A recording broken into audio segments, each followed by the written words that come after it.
সরকারকে পদত্যাগ করতে হবে। নির্যাতন নিপীড়ন হচ্ছে, এর বিরুদ্ধে আমরা লড়াই করব, লড়াই আছে, লড়াই চালিয়ে যাব। এটা হচ্ছে আমাদের দেশ, আমাদের বোনেরা কেউ নিরাপদ নাই।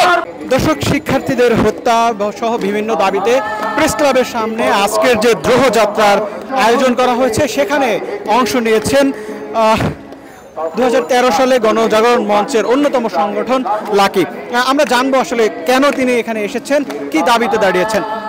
আপনি তো গণজাগরণ মঞ্চের অন্যতম সংগঠক ছিলেন, তখন নেতৃত্ব দিয়েছিলেন, আজ কেন এখানে এসেছেন? আমরা আমাদের বাংলাদেশের যে 250 মানুষকে হত্যা করা হয়েছে সেই হত্যাকাণ্ডের বিচার চাই এবং এই হত্যাকাণ্ডের দায় নিয়ে সরকারকে পদত্যাগ করতে হবে এবং সাধারণ ছাত্রদের যে 9 দফা দাবি সেই দাবিকে আমরা পূর্ণ সংহতি জানাই।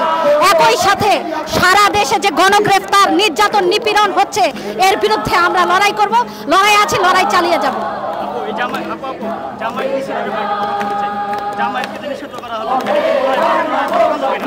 আমরা পরিষ্কার করে বলতে চাই, আমাদের দাবি ছিল যুদ্ধ অপরাধী হিসেবে জামাত শিবিরকে নিষিদ্ধ করতে হবে। সরকার এখনো যুদ্ধ অপরাধী হিসেবে জামাত শিবিরকে নিষিদ্ধ করেনি, এটাই আমাদের পরিষ্কার বক্তব্য।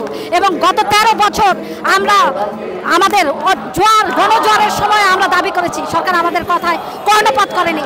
আমাদের যারা সাথীরা তাদেরকে হত্যাকাণ্ডের শিকার হয়েছে তাদের কোনো বিচার হয়নি, এটাই আমাদের পরিষ্কার বক্তব্য হচ্ছে যুদ্ধ অপরাধী হিসেবে জামাতকে নিষিদ্ধ করতে হবে।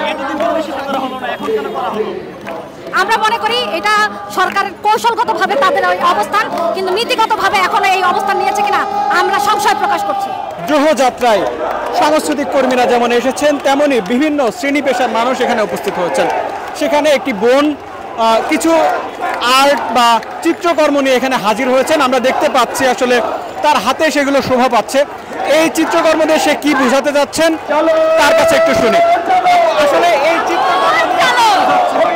এটা হচ্ছে আমাদের দেশ, আমাদের বোনেরা কেউ নিরাপদ নাই। এখানে আমার সকলের থাবা পড়েছে, কিন্তু আমরা সাধারণ জনগণ প্রথমে ফার্স্টে পাশে ছিলাম না, আমরা দাঁড়ায় দাঁড়ায় দেখতেছিলাম আমাদের উপর অত্যাচার।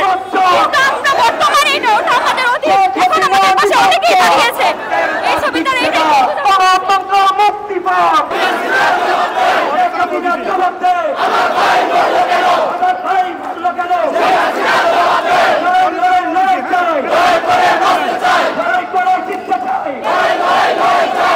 মোরা ঝরনার মতো চঞ্চল, মোরা বিরাটার মতো নির্ভয়, মোরা প্রকৃতির মতো সচ্ছল, মোরা চঞ্চার মতো। বন্ধুরা, এখন